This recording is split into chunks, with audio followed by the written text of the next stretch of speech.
प्रिय साधक साधिकाओं नमस्कार। कुंडलिनी ऊर्जा शक्ति शरीर की दिव्य चेतना ब्रह्मांड की अलौकिक सत्ता है जो हर शरीर के अंदर सुषुप्त अवस्था में पाई जाती है। हमारे शरीर के अंदर 7 चक्र हैं: मूलाधार, स्वादिष्ठान, मणिपुर, अनहद, विशुद्धि, आज्ञा और साहस चक्र। इन 7 चक्रों के अंदर ऊर्जा के केंद्र हैं जिनमें सुषुप्त अवस्था में ऊर्जा रहती है। जब आप ध्यान, मेडिटेशन, मंत्र जाप करते हैं तो हमारे मूलाधार चक्र से ईड़ा, पिंगला, सुषुम्ना 3 नाड़ियाँ इस ऊर्जा शक्ति को जागृत करने में सहायक होती है। मैं रेकी ग्रैंड मास्टर विकास बिहानिया आज आपको इस वीडियो के माध्यम से बताऊंगा कि शरीर के अंदर जब ये ऊर्जा जागृत होती है तो हमारे शरीर में क्या क्या परिवर्तन आना प्रारंभ हो जाते हैं। निरंतर ध्यान, मंत्र जाप करने से, सुमरन करने से जब ये हमारी शरीर में सुषुप्त ऊर्जा जागृत होती है, रीढ़ की हड्डी में स्पाइनल कॉर्ड के ऊपर ये ऊर्जा केंद्र हैं। इनमें धीरे धीरे जब ये मंत्र जाप, उच्चारण, सुमिरन करते हैं तो ये जागृत अवस्था में होने प्रारंभ हो जाते हैं। हमें कैसे पता लगे कि हमारे शरीर के अंदर ये प्रक्रिया प्रारंभ हो रही है? सबसे पहले जब ये ऊर्जा जागृत होती है तो जैसे बिजली के झटके हमारे शरीर के अंदर लगते हैं, कंपन होना शुरू हो जाते हैं, चींटियाँ सी चलना प्रारंभ हो जाती है और हाथों की अपने आप ही योगिक क्रियाएं होना प्रारंभ हो जाती है। नए साधक डरने लगते हैं कि ये मेरे शरीर के अंदर क्या बीमारी हो गई, इसलिए किसी मार्गदर्शक की आवश्यकता होती है जो हमारे शरीर में इस ऊर्जा के जागरण से होने वाले परिवर्तनों की जानकारी समय पर दे सके। क्योंकि निरंतर आपका ध्यान जब गहरी अवस्था में जाता है, शरीर हमारा सुन्न होने लगता है। कभी कभी सर के ऊपर जैसे बर्फ़ का टुकड़ा रख दिया जाता है ऐसे महसूस होता है और कभी कभी हमारी सांसों की गति भी धीमी पड़ने लगती है और ऐसे लगता है कि मेरे सांस लेने की प्रक्रिया बिल्कुल शून्य हो गई है। उसी में साधक डरने लगता है क्योंकि ये ऊर्जा जब शरीर में क्रियाशील होती है तो जो दबे हुए कोई न कोई नकारात्मक विचार हमारे अंदर होते हैं, शरीर में कभी कभी पीड़ा भी होने लगती है और ऐसी भयंकर पीड़ा महसूस होगी हमारे चक्रों के ऊपर। मूलाधार चक्र में जब ये ऊर्जा ऊपर की ओर उठती है, जहाँ पर हमारी रीढ़ की हड्डी समाप्त होती है, वहीं पर ये ईड़ा, पिंगला, सुषुम्ना 3 नाड़ी मौजूद रहती है। जब निरंतर ध्यान, मेडिटेशन, सुमरन किया जाता है या शक्तिपात किया जाता है या प्राणायाम किया जाता है, कई प्रक्रियाओं में ये ऊर्जा ऊपर उठने लगती है। जब ऊपर उठती है तो शरीर में कई तरह के परिवर्तन हमें देखने को मिलते हैं। नए साधकों को ये डर होने लगता है। एक साधक ने फ़ोन किया, मैसेज भी किया कि मैं 10 दिन ध्यान किया, मेरे सर के ऊपर बहुत भारी वज़न आ गया है, मैं परेशान हूँ। क्योंकि ये ऊर्जा का दबाव हमारे शरीर के अंदर उन नकारात्मक विचारों के कारण बना रहता है जो बरसों बरस से हमारे अंदर छुपे रहते हैं। कोई आघात हो गया, कोई मन के अंदर दुर्घटना के भाव दबे हुए हैं, किसी ने हमारे साथ में गलत व्यवहार किया, तो वो सारी की सारी चीज़ें हमारे जीवन के अंदर प्रकट होती है। जब तक ये ऊर्जा उन नकारात्मक विचारों को शरीर से दूर नहीं करती तब तक ये ऊर्जा उसी चक्र पर घूमती रहती है। हमारे शरीर के अंदर देवी देवताओं के भी स्थान इन्हीं चक्रों में माने गए हैं। इन्हीं चक्रों के ऊपर हमारे देवी देवताओं के स्थान को निश्चित किया गया है। जैसे हमारा शरीर 5 तत्वों से निर्मित है, छठी जल पावक गगन समीरा, छठी इसके अंदर आत्मा मौजूद है। ये 5 तत्वों के देवी देवता हमारे शरीर में उन स्थानों पर मौजूद रहते हैं। जब ये एक्टिव होते हैं तो शरीर में परिवर्तन आना स्वाभाविक है, और जब ये परिवर्तन आता है तो कुछ न कुछ हमारे शरीर के अंदर ऐसी चीज़ें प्रकट होने लगती है जिससे डर लगने लगता है। क्योंकि जो आपकी साधना प्रबल होती है तो ये ऊर्जा केंद्र हमारे एक्टिवेट होते हैं। मूलाधार, स्वादिष्ठान, मणिपुर, अनहद, विशुद्धि और आज्ञा चक्र, इनके अंदर 72,000 नस नाड़ियों का वो संपर्क रहता है जो शरीर के अंदर हमारे सेल उत्तक नस नाड़ियों को प्रेरित करता है।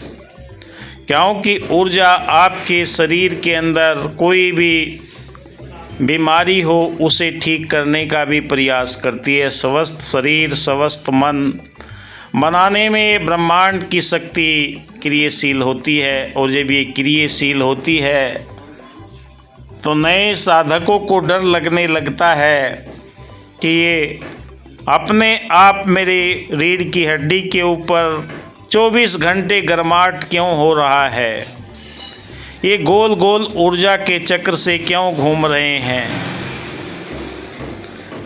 क्योंकि ये अगर मार्गदर्शक आपको, आपका मेंटर सही जानकारी आपको देगा तो बता देगा कि आपके शरीर के अंदर इन चक्रों से उत्पन्न होने वाली ऊर्जा आपको शरीर को गतिशील बनाएगी। ईड़ा, पिंगला, सुषुम्ना नाड़ी जब बैलेंस हो जाती है आज्ञा चक्र पर, यानी कि हमारी दोनों भौं के बीच में, जिसे भ्रकुटी कहते हैं, वहाँ पर चींटियाँ सी चलती है, खिंचाव सा होता है, और कुछ समय के बाद में ध्यान निरंतर करने के बाद में वहाँ से एक लिक्विड टपकने लगता है जो हमारे मणिपुर के ऊपर गिरने लगता है, दोनों नासिकाओं के, और वहाँ से आपको एहसास होगा जैसे पसीना टपकता है ऐसे ये लिक्विड टपकने लगता है, और उसके गिरने से एक आवाज़, एक ध्वनि पैदा होती है जिसे अनहद नाद कहते हैं। कानों के अंदर वो टप टप की आवाज़ सुनाई देने लगती है। कबीर जी कहते हैं कि बरसे कंबल भीगे पानी, यानी कि कंबल सिर को बताया गया है। कंबल रूपी सिर से जब लिक्विड बरसता है, पानी बरसता है, तो वो हमारे मणिपुर चक्र के ऊपर आकर गिरता है, तब वो हमें अनहद नाद के रूप में सुनाई देता है। आज्ञा चक्र पर कई तरह की हमें रंगीन गोले नज़र आते हैं, कई तरह के कलर नज़र आते हैं, कभी बैंगनी, कभी लाल, कभी सफ़ेद, कभी वायलट, कई तरह के कलर जब हमें नज़र आते हैं तो हम डरने लगते हैं। कभी देवी देवताओं के दर्शन हमें होने लगते हैं, जिन इष्ट भगवान की हम आराधना करते हैं वो भी हमें आशीर्वाद देते हुए संसार के अंदर जितने भी सत्पुरुष हुए हैं, पीर पैगंबर हुए हैं, अवतारी पुरुष हुए हैं, उनकी भी झलक हमें कभी कभी दिखाई देने लगती है। कभी तेज रोशनी का प्रकाश हमें दिखाई देने लगता है, तब हम व्याकुल हो जाते हैं, परेशान हो जाते हैं कि ये क्या मुझे दिखाई दे रहा है। क्योंकि ऊर्जा का जो प्रकाश के रूप में ब्रह्मांड की जो अलौकिक शक्तियां हैं वो प्रकाश के रूप में ही आपको नज़र आती है।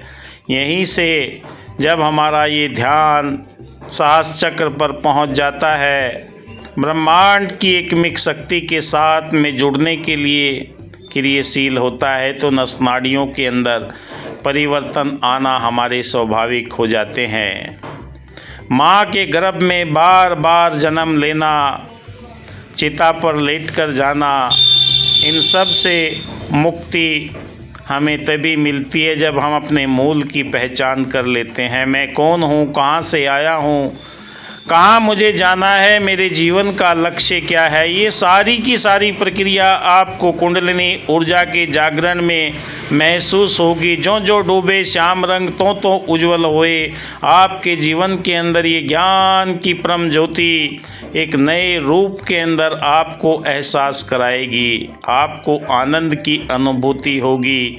सत्यचित आनंद जीवन के अंदर दया, करुणा, प्रेम, नम्रता, मिलवर्तन, भाईचारे, एकत्व के दिव्य गुण प्रकट होने लगेंगे।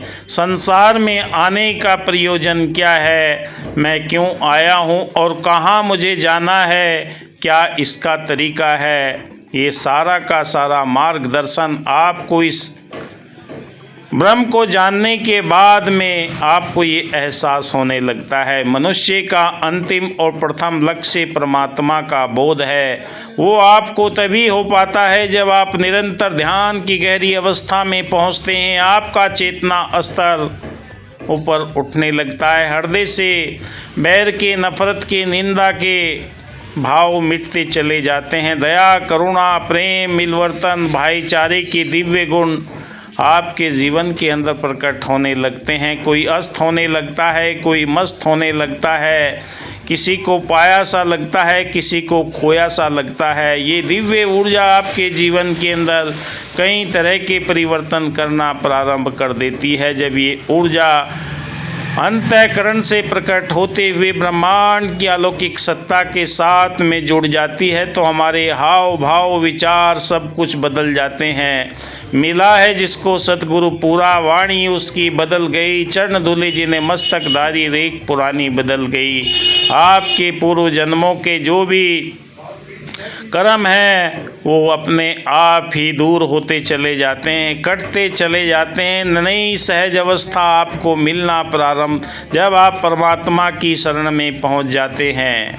करोड़ों मन लकड़ियों को एक चिंगारी भस्म कर देती है। ऐसे ही हमारे जीवन के अंदर जब हम परमात्मा के चरणों में पूर्ण समर्पण भाव से अपने आप को झोंक देते हैं, एक पत्थर के टुकड़े को जब शिल्पकार उठा लेता है तो उससे फालतू की चीज़ें निकाल कर उसमें एक नई मूर्ति का सर्जन करता है।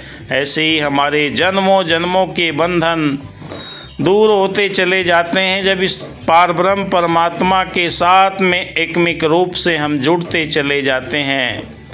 तू करता है जगत का, तू सबका आधार, इस सृष्टि का रचनहार एक ही परमात्मा है जो निरंतर हमारी चेतना के साथ में जुड़ने के लिए व्याकुल आत्मा स्वरूप में बनते हुए हमें एहसास होती है। और ये हमें तभी मिल पाता है जब हम ध्यान, मेडिटेशन समग्र अवस्था से करते हैं। आप देख रहे हैं मेरा यूट्यूब चैनल विकास बिहानिया।